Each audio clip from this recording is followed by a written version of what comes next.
This is the site of Spring Lake Iron Company, which had a large charcoal-fired blast furnace on the shore of Spring Lake here at Fruitport, Michigan.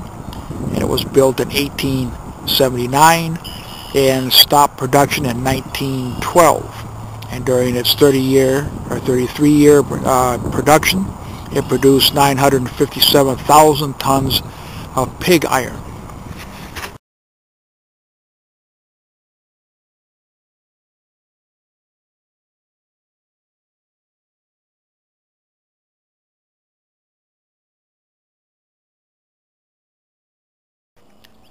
This is the site of the blast furnace, the Spring Lake Iron Company.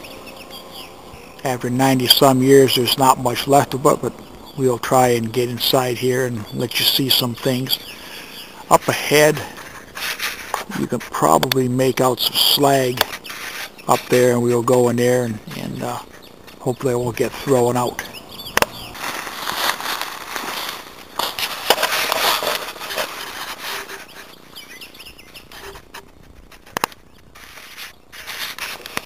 And here you see some more slag from the furnace site itself.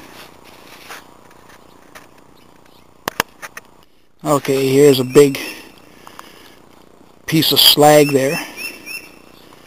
Here's some more. This is where the furnace actually was. And I think this area up here is where the runner, or the channel that came down from the blast furnace, over where they dumped the pig iron.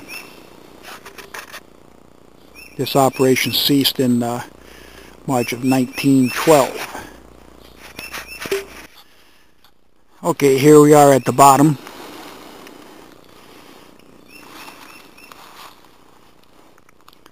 This is the furnace site itself. And at one time, 400 men worked in this operation. They even had a small town called Furnaceville, which we'll see a little bit later on.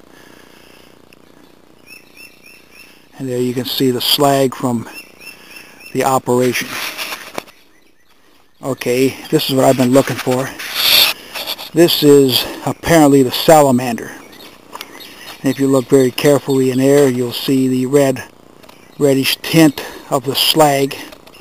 When they go to blow the furnace out, sometimes iron gets mixed in with that, and it forms this big rock with iron in it, and mostly slag, called a salamander. And this is it here. This is the charcoal-fired blast furnace. And most furnaces were putting out 20 to 30 tons per day. This one put out between 50 and 55 tons per day. And it was sold, the iron was sold mainly for Bessemer converters, for probably Carnegie steel. And here we have some of the fire brick. You can see there some more slag. They didn't really have a slag cart as such. They probably did, but they just dumped it anywhere near the furnace site. A lot of it in the lake there. Okay, this is now a little park over here, but this is the other end of Spring Lake Iron Company. I'll kind of just walk down here. Hopefully I won't fall.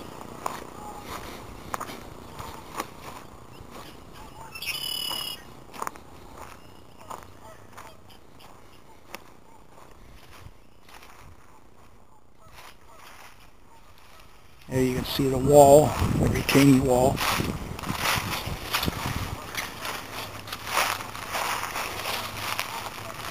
We're just going to walk down a little bit further over here.